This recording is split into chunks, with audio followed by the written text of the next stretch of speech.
Po do flasim tani për fenomene televizive dhe ndikimet që ato kanë në shoqërinë shqiptare, kryesisht edhe në një interes të lartë të shfaqur në rrjetet sociale, ku fokusi më i madh nga të rinjt është pikërisht aty ku për një periudhë të caktuar kohore ata qëndrojnë, po themi në qendër të vëmendjes, duke përcjellë kështu her pas here mesazhe të mira, pozitive, por edhe ndonjëherë jo dhe aq të mira, por pavarësisht kësaj vijojnë të jenë sigurisht të njëjtin ritëm. Kam kënaqësinë të diskutoj në këtë çast nga Gjermania kam juristin Kreshnik Spahiu, të cilin e përshëndes. Zoti Spahiu, përshëndetje. Përshëndetje. Gjithashtu kam edhe një komunikim të drejtë për drejtë ekspertin e IT-s, zotin Besmir Semane, e cilin e përshëndes. Semane, përshëndetje. Përshëndetje. Spahiu, po nisim së bashku. Së pari duket që paktën në raport me ato që ka ndodhur në media vitet e fundit, media është disi më në hijet, paktën ky është një perceptim personal për shkak edhe të rritjes lartë që kanë patur edhe rrjetet sociale. Mirë po, fenomenet televizive duket që ka rikthyer sërish atë vëmendjen e shtuar ku të gjithë qëndrojnë përpara ekranit. Përse është me kaq audiencë të lartë këto fenomene, pse janë të tilla kështu, për shkak të formatit që ato kanë në vetvete apo të personazheve që përzgjidhen? Mendoj që janë disa shkaqe. Shkaku i parë është që Shqipëria është gjithmonë e vonuar. Pse është e vonuar? Sepse këto fenomene nuk janë tipike shqiptare. Këto fenomene janë shfaqur më parë, sepse realisht këto janë formate të adoptuara, formate të kopjuara nga audienca tjera europiane, televizive. Dhe këto e kanë pasur boomin e tyre 30-20 vite më parë në disa vende europiane, ndërkohë që sot audienca e tyre në disa vendet e Europës është në 5-8, maksimumi 10%. Dhe pas 30 vitesh, ky fenomen ka ardhur në Shqipëri, po sigurisht, si shumë aspekte tjera, në Shqipëri vijnë të hiperbolizuara. Pse në Shqipëri këto kanë marrë këto përmasa? Arsyet janë disa. E para është që Shqipëria është një vend shumë i vogël me popullsi. Në tërësi, në Shqipëri ka mbetur një shoqëri e cila është me një audiencë shumë të vogël, pa alternativa të emisioneve të ndryshme. E treta, nuk kemi një shoqëri e stigmatizuar apo multietnike apo me emigrant. Jemi një shoqëri tërësisht provinciale ku ne njohim çdo kënd dhe të gjithë njohin njëri tjetrin dhe kryesisht këto realitete shkojnë në funksion të institucionit të tashetemeve dhe çështja është që këto nuk është se kanë vetëm audiencë. Pra që do të thotë publiku fokusohet gjatë kohës transmetimit. Çështja është që diskutimi mbi këto personazhe dhe mbi këtë realitet vazhdon edhe në tavolina, në kafene, kudo. Që do të thotë publiku lidhet me këto personazhe. E treta është sepse jemi një shoqëri me papunësi të madhe. Që do të thotë nuk kanë se si e vrasin kohën, e humbasin me reality show.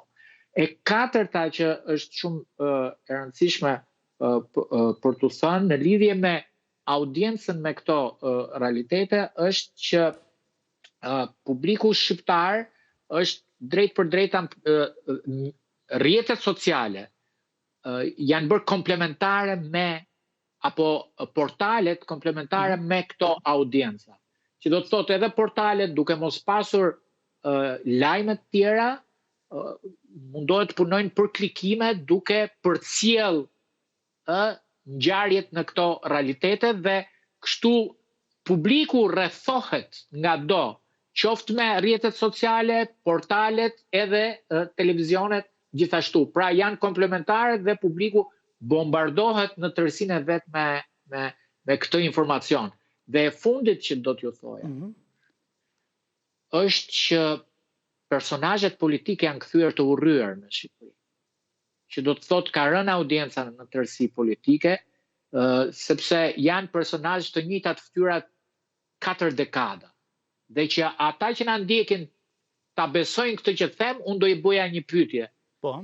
Nëse personazhet të shtëpive të Big Brotherit apo Fermës apo të këtyre reality show, spektakleve, do t'ishin ata që janë shfaqur herën e parë, po 20 vjet rresht, pa u ndruar.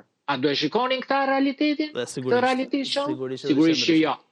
Dhe kjo është ndryshimi që do të thotë dinamikën që i kanë gjallur një lloj interesi larg këtij Big Brotherit politik, i cili është bërë në një farë mënyre i urryer për publikun. Tani kam një pyetje që kam përshtypjen se Mane do na ndihmoj shumë pasi të publikoj një grafik që tregonte rastin e poetes Moza Ahmeti, por ka diçka kur personazhi është aty, por qëndron i fjetur dhe kur shfaqet në një spektakël të tillë televiziv, më pas krejt papritur, ndoshta të gjithë e duan. Kështu se Mane po të pyes në raport edhe me atë çka bëhet aktualisht si trendi ajo çka është më virale, çfarë kërkohet më së tepri, kam përshtypjen se Moza është në krye të listës apo jo. Atëherë, aktualisht që thatë ju, Moza në këto momente vazhdon të jetë dhe është në krye të listës të gjitha personazheve publike që kërkohen të paktën në YouTube, që kërkohen në Google, por gjithashtu edhe me hashtaget dhe kushëmërinë në rrjetet sociale si TikToku, Instagrami e tjerë. Dhe nëse shohim me kujdes grafin e kërkimeve në Google në YouTube, ajo që për mua është shqetësuese, sepse ne po flasim për një personazh të mirënjohur, ne po flasim për një poetë të shkëlqyer dhe intelektuale të shkëlqyer, në raport me klikimet dhe me kërkimet që ka gjatë këtyre ditëve, pra gjatë një jave, kërkimet për jetën e saj, për veprat e saj, për aktivitetet e saj, mund të themi janë zero nëse krahasor me sot, sepse flasim për volum klikimesh.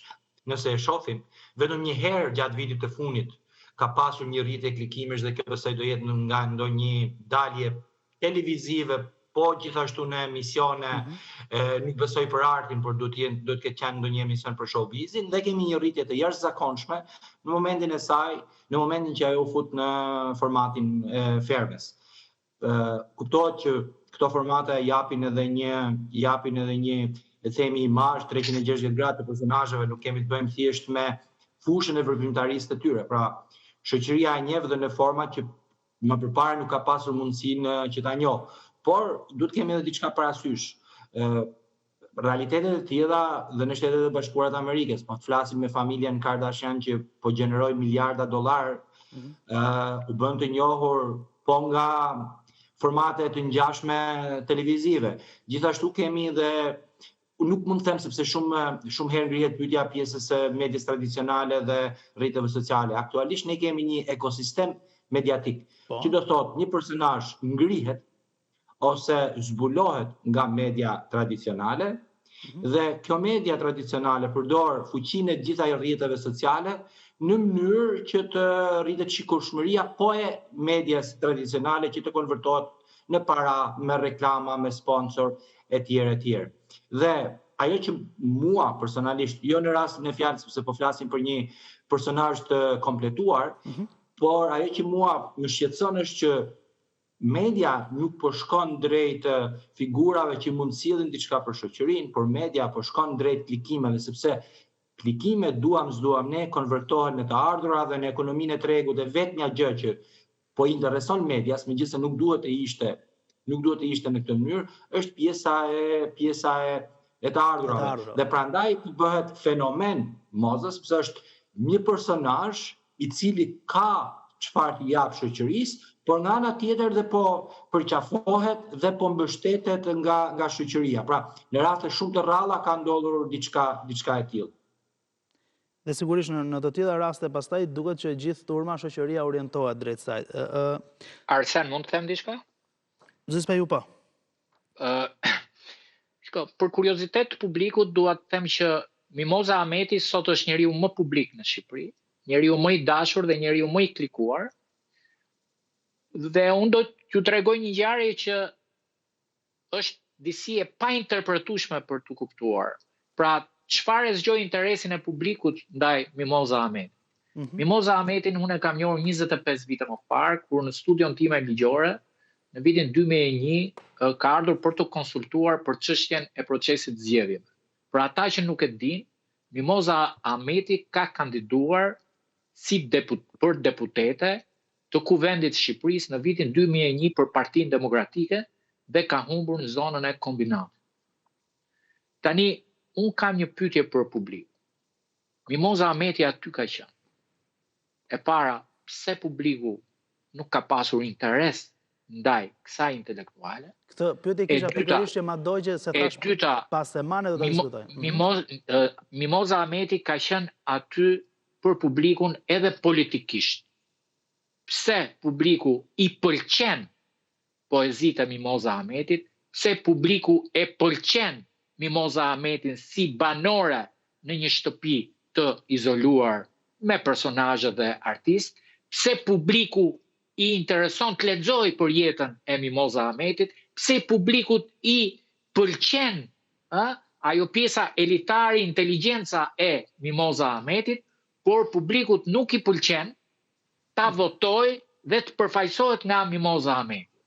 Pse janë këto turbulenca shoqërore? Domethënë, çështja është që ky zjarri i dashurisë publike është si flaka e kashtës, që do të thotë afat shkurtër, apo simpatia për Mimoza Ahmetin do të vazhdojë. E para, e dyta, kjo vë një dyshim shumë të madh të çështjes së impaktit publik. Pra, Mimoza Ahmeti, njeri me kontribute dhe merita në art për 4 dekada, mbetet në hije dhe askushi, dhe bëhet dikushi për një javë që hyn në një reality show.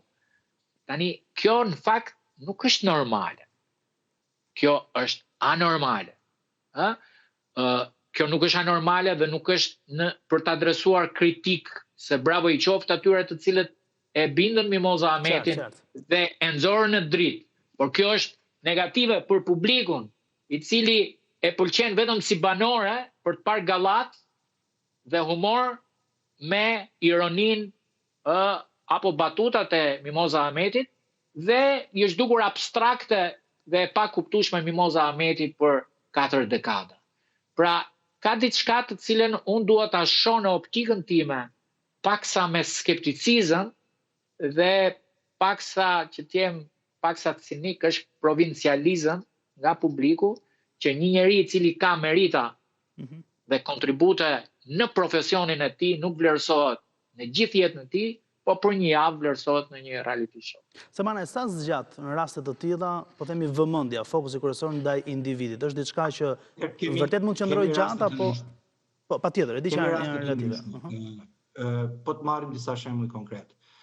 Kemi rastin e Luiz Enlit, i cili megjithëse kanë kaluar shumë vite dhe të paktën për këto dekadat e fundit ka qenë personazhi më i klikuar në një moment të caktuar, vazhdon të jetë përsëri shumë i klikuar dhe ka interes publik. Por kemi edhe një rast tjetër, i cili vitin e kaluar ishte personazhi më i kërkuar në YouTube, në Google, në rrjetet sociale dhe në çdo gjë, parashqivis Simakun. E vërtet. U folën në studio televizive, diskutuan politikan, diskutuan analista, dhe kemi shumë muaj tani më që parashqivis Simaku është harruar. Pra nuk diskuton më njëri për parashqivis Simakun, nuk e di njëri se në çfarë kushtesh ndodhet, nëse vazhdon të ketë një jetë të mirë apo ka shkuar, shpresoj dhe besoj që jo, aty ku ishte përpara se të bëhej një figur aq e klikuar. Plus, nuk duhet harrojmë që këto emisione televizive minimalisht në çdo sezon nxjerrin nga 30 deri në 50 personazhe. Pra vetëm një nga këto. Imagjinoni që kemi shumë më shumë se sa një emision të tillë që nxjerr personazhe. Dhe sa janë personazhe që qëndrojnë kohës, mund numërohen me gishtat e dorës. Pra ne kemi edhe fitues të këtyre formateve, të cilët sot janë harruar. Por media, rrjetet sociale, publiku në një farë mënyre ja jep mundësinë, është në dorën e këtyre personazheve se sa mund të qëndrojnë në vëmendje dhe se sa mund ta kthejnë në përfitues, pra sa mund ta monetizojnë në fund të ditës. Tani për kuriozitet nga politikanët, kush prej tyre ka, po themi, më shumë interes në publik, në kërkim, mund ta identifikojnë diçka të tillë? Personazhi më i kërkuar, po patjetër, personazhi më i kërkuar në Shqipëri vazhdon të jetë kryeministri zoti Rama. Si në rrjetet sociale, në Google, në YouTube, pra vazhdon të jetë me një diferencë goxha të madhe, si brenda partisë të tij, gjithashtu edhe krahasuar me opozitën. Pra është një statistikë që unë e bëra dhe në momentin që ne kishim zgjedhjet, na pëlqen, s'na pëlqen, e duam se duam, ky është realiteti. Ai vazhdon të jetë personi më i kërkuar. Të jesh i kërkuar nuk do thotë të jesh i pëlqyer, patjetër. Por vazhdon të jetë personazhi më i kërkuar. Ka renditje në vend të dytë? për personazh politik apo duhet t'i futesh më shumë detaje? Jo, mund të hym në detaje, të paktën në statistikën e Nëse e fundit që keni, po. unë bëra në atë kohë, ndryshon edhe tek nga situata që ndodhi. Pra në momentin që kishim arrestimin e zotit Meto ose arrestimin e zotit Veliaj, kishim një interes goxha të shtuar në momente të caktuara për të dy këto personazhe, por nëse e marrim me një, le të themi trend 1, 2 ose 3 vjeçar, pas zotit Rama, personi i dytë që kërkohet më së shumti është zoti Berisha. Zoti Berisha, qartë. Ndërkohë, zoti Spahiu, një pyetje që lidhet edhe me jetëgjatësinë dhe ekzistencën e personazheve të krijuara në media. Pyetja është kjo e formuluar. A është media përgjegjëse dhe nëse po, sa për krijimin e këtyre modeleve të cilat në dukje duken pozitive, të mira, përqafohen nga të gjithë, por më pas mund të rezultojnë si flusk apo mund të mos shërbejnë për shoqërinë. Disi i dhat një shpjegim më herët, por për të kuptuar edhe sa vërtet media tradicionale kryesisht të vlen në këtë aspekt, sepse ato online nuk kanë filtra dhe gjithkusht tani më ka një të tillë në dorë. Shiko, kur jemi në një reality show, pa filtra jemi, se në një farë mënyre ngjarjet zhvillohen live 24 orë dhe askush nuk e kontrollon dot bisedën apo konfliktin. Ne jemi një publik i cili kemi një lloj atraksioni ndaj dramës, historive, dashurive, çifteve, romantizmit etj. Dhe po ta vëmë re ka një lloj amplifikimi të këtyre ngjarjeve. Në këtyre ngjarjeve dhe një lloj tërheqje, sepse atraksioni është që popullit i duket sikur voton. Është ai triku me mesazhe dhe i duket sikur përfshihen me personazhe, duke çuar mesazhe. Tani, çfarë është rezerva ime? E cila ky është standard, nuk është opinion personal. Etiketimi VIP i personazheve analfabet, të cilët nuk njohin sa vite ka një shekull, sa ngjyra ka Ylberi, kur u çlirua Kosova, apo kush është Gjergj Fishta, apo emri vërtet i Nën Terezës, është pyetje për elitat shqiptare, për inteligjencën kombëtare, dhe kjo krijon një impakt negativ në popull.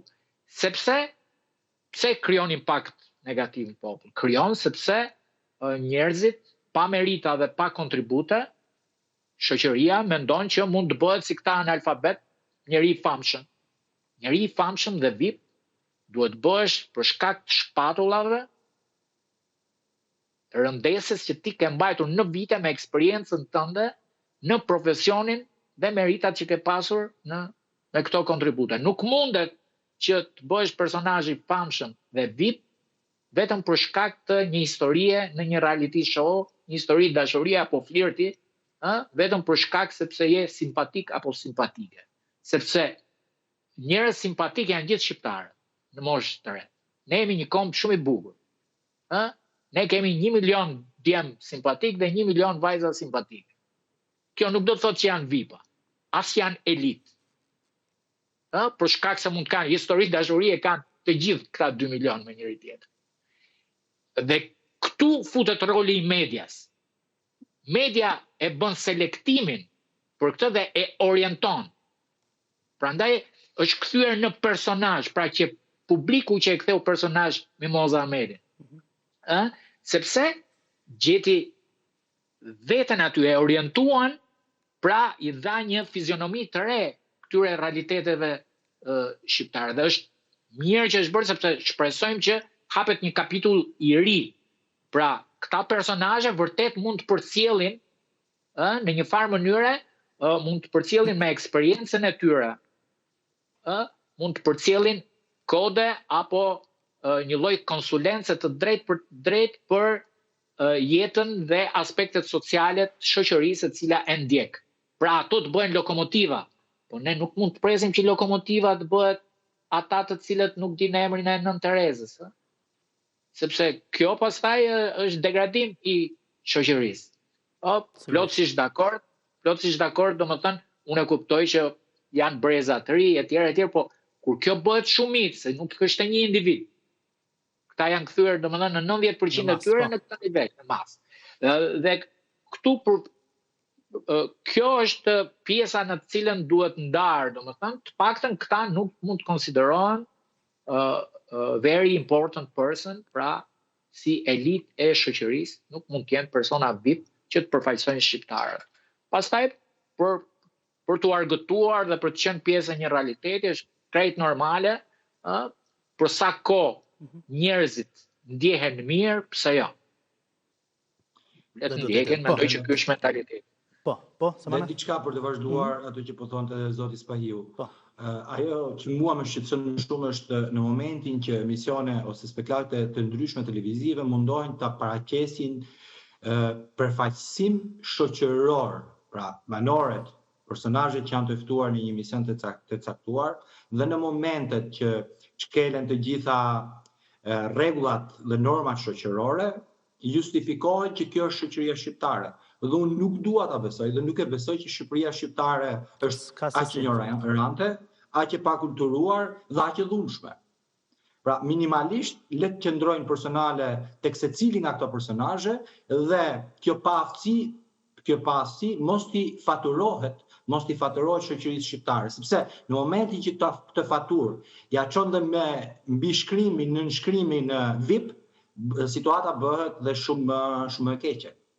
Sa përqind zën klikimet, kërkesat më saktë ose kërkimet në rrjetet sociale, në Google, kryesisht në këtë platformë, për aktivitetet kulturore? Pra për shembull, qoftë tu përfshir librin, përfshir kineman, përfshir teatrin, kemi të mundur disi të bëjnë identifikim të tillë për të kuptuar pak a shumë të vendit që zë? Patjetër, është diçka që e kam bërë. Duke qenë se Google dhe YouTube bëjnë krahasim me anë të volumeve, pra nuk bën numërim se sa kërkesa ka për një X ose Y emision, ose për një X ose Y aktivitet.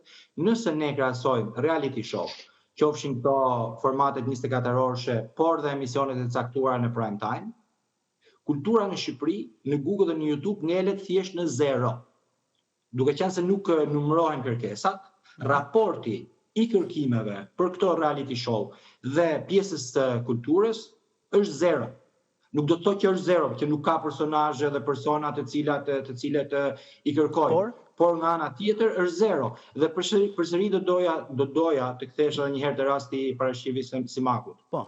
Kishim një mori emisionesh, kishim një boom klikimesh dhe kërkimesh në YouTube dhe në Google duke thënë që është diva, personi më i famshëm, ajo që ndryshoi artin shqiptar etj, por gjithë këto personazhe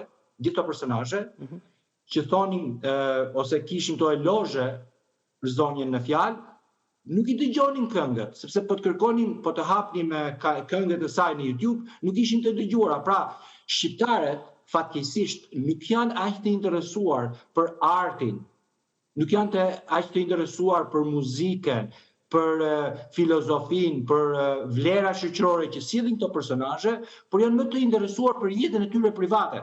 Pra, kishim një boom, ja do shohim edhe me zonjën Mimoza, me Ametaj.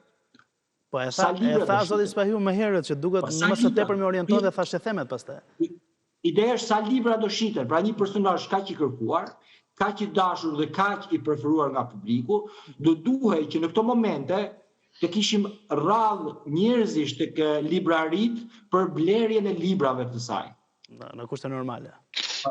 Në kushte normale, kjo duhet të ndodhte, por siç po shikoj nuk po ndodh. Shpresoj dhe do doja shumë që në momentin që do dal nga ky reality show, t'i drejtohet dhe qytetarëve në mënyrë që minimalisht të kemi disa të ri, të reja, më shumë të cilat do duan poezinë, do duan librin dhe do duan filozofinë e saj për jetën. Uroj që t'jetë shtu. Zoti Spahiu, një pyetje e fundit, kjo është më tepër edhe në kuadër të kuriozitetit personal, nuk hyn tek spektakle televizive, por duket që ka një interes të shtuar. Për shembull, është trajtuar shpesh rasti fatkeq i humbjes së voglushes Bleona Mata, çka në media trajtohet her pas here edhe duket që ka një sensibilizim në masë. Ndoshta kjo ju e prekët disi më herët për të shkuar dhe asaj që drama, fatkeqësia, ajo çka ndodh tek një individ apo tek një familje, ndonjëherë kur bëhet publike edhe masa i shkon nga pas. Është rast, nuk e di, dhe Semane ndoshta më pas më na tregoj sa klikime ose sa interes të shtuar ka në audiencë në atë që kërkohet, por në kontekstin e diskutimit, si do ta përkufizonim zotës Peju këtë Edhe interes të njëherë lartë? pyetjen më saktë, lutem, më Rasti precizoje pyetjen. rasti i Bleon Amatos, nuk e di nëse ju jeni i njohur, po pra Voglushes që është dukur, në audiencë shfaq interes të lartë, pra në të paktën online shohim që ndiqet shumë, edhe pse media her pas here ndoshta e trajton edhe për shkak të interesit të klikimeve, por pse masa, të paktën ka shumë fëmijë të tjerë që janë humbur, pse janë orientuar vetëm në këtë rast? Shiko, rrjetet sociale kanë krijuar njeriun e ri në Shqipëri. Që do të thotë, po ta marrim në një analizë, nëse dikur kishim 4 politikanë në Shqipëri, pas hapjes Facebookut kemi 4 milion. Facebooku, Instagrami, TikToku kanë filluar të bëjnë që shumë shqiptarë ta përdorin si një lloj karaoke. Shumica politike, sepse jemi një shoqëri dhe një popull indoktrinuar. Të gjithëve ju duket vetja politikan. Kjo është aspekti negativ. Pra, kryesisht në Shqipëri shumica e përdorin si mënyrë për sharje, ofendime, për një lloj megalomanie, por dhe për famë. Nga ana tjetër, nuk përdoret për mjet informacioni. Janë raste të rralla kur rrjetet sociale përdoren për mjet informacioni, si në rastin në fjalë ku shpesh herë për çështje bamirësie, fatkeqësie, dramash etj. Në mënyrë të organizuar, shpesh herë nga shoqata, nga individ, nga personazhe, personalitete, amplifikohen me të drejtë histori tragjike, të cilat arrin të akumulojnë dhe tërheqin vëmendjen e publikut në një lloj algoritmi ku merren shumë komente, pëlqime, ngritje pondesh për bamirësi, për humanizëm. Këto janë raste të cilat duhen inkurajuar, që do të thotë duhen orientuar shoqëria drejt këtyre historive, që të kemi një shoqëri më të dhimbshme, më të ndjeshme, më të prekshme, më sensibël, por mendoj që kjo nuk mund të pritet thjesht që të lindi nga shoqëria. Duhet që shoqëria nëpërmjet institucioneve, organizimeve jo qeveritare, civile, apo personazheve publik të orientohen drejt këtyre historive tragjike, të cilat shpesh herë krijojnë një lloj solidariteti social dhe të dobishëm për shoqërinë. Qartë. Zotës Peju, faleminderit shumë për ndërhyrjen. Faleminderit. Semanën e fundit, nuk e di nëse mund të flasim pak shumë për renditjen që ka pikërisht kjo temë. Atëherë, tani po shikoja një çik të pjesa Google-it dhe YouTube-it, shtohet interesi publik sa herë që kemi emisione. Pra ka një fashë kohore që është pothuajse se në zero, sa herë që media e sjell përsëri në vëmendje, përsëri rritën dhe kërkimet në rrjetet sociale. Ashtu që, siç e tha dhe zoti Spaju, është diçka pozitive kur media sjell informacione jo të bukura ndoshta, sepse është një histori me të vërtetë e dhimbshme, por i kthen edhe një herë në vëmendje të qytetarëve dhe pse jo, duke u kthyer në vëmendje, duke qenë se dhe teknologjia aktualisht po penetron në çdo fushë të jetës, ndoshta nuk do lejë që të harrohet dhe minimalisht do nxis organet ligjvatuese, policinë e shtetit, prokurorinë, që mos të ndalen më hetime sa kanë bërë deri tani, por kjo çështje duhet të thëdohet dhe më shumë se sa ç'është të thuar. Plus, ajo që nuk do doja ta thoja, por duhet ta them është që rastin e fjalë shumë media e sillin duke ditur që gjeneron klikime dhe gjeneron shikueshmëri. Sepse kemi edhe trajtim shumë sipërfaqësor të kësaj teme dhe kuptoj që është bërë thjesht për të gjeneruar 2 klikime, 2 view më shumë në rrjetet e tyre sociale. Qartë, të falenderoj shumë e vlerësoj shumë ndërhyrjen në këtë bisedë. Faleminderit nga ana juaj. Mirë, do shkputemi tani për një hapësirë të shkurtër publicitare, do rikthehemi sërish së bashku edhe pas pak.